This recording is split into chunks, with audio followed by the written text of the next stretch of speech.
كي ندعو إلى الله لننشر الخير في الكون الذي حار ونرسل. الحمد لله رب العالمين والعاقبة للمتقين والصلاة والسلام على رسوله محمد وآله وصحبه أجمعين. أما بعد، ہم لوگ الحمدللہ مکہ مکرمہ کے اندر حرم شریف کے اندر موجود ہیں. آج جمعہ کا دن ہے، 10 یہاں پر رجب، بلکہ 11 رجب ہے آج سعودی کے اندر. وہ جو وائرس پھیلا تھا اس کی وجہ سے حرم شریف کے اندر کچھ جراثیم، کچھ ادویہ چھڑکی گئی تھیں، اس لیے حرم شریف کو خالی کرایا گیا تھا.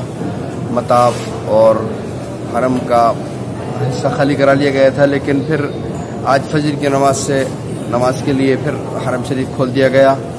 اور الحمدللہ ہم لوگوں نے جمعے کی نماز حرم کے اندر ہی پڑھی، اور ابھی بھی ہم لوگ حرم ہی کے اندر ہیں. البتہ مطاف میں ابھی زمزم کے کنویں کا کوئی تعمیری کام، کوئی مرمت کا کام چل رہا ہے. اس وجہ سے مطاف کے اندر جانا ابھی ممنوع ہے، اور اوپر کے حصے سے اور دوسری منزلوں سے طواف الحمدللہ ہو رہا ہے. اب اس وقت یعنی حرم شریف میں سے لوگ نماز پڑھ کر نکل رہے ہیں، اور کوئی رکاوٹ والی بات نہیں ہے. البتہ یہ ہے کہ اس وائرس کی وجہ سے تھوڑا سا ایک خوف عوام کے اندر، معتمرین میں آیا ہوا ہے.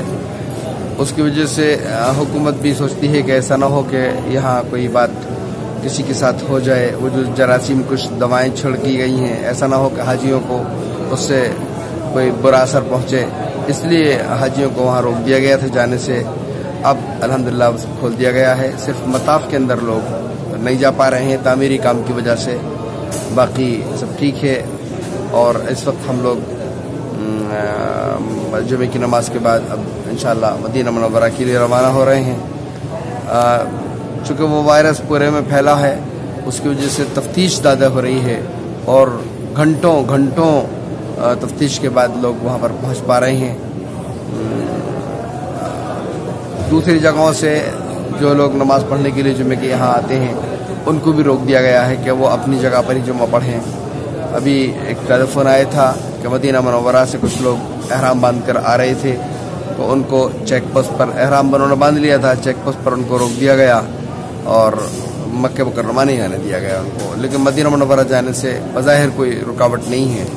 اب ہم لوگ بھی آج بھی روانہ ہو رہے ہیں. دعا کیجیے اللہ تعالیٰ خیریت کے ساتھ، سلامتی کے ساتھ مدینہ منورہ کی زیارت ہم لوگوں کو سب کا نصیب فرمائے. آخر دعوانا الحمدللہ.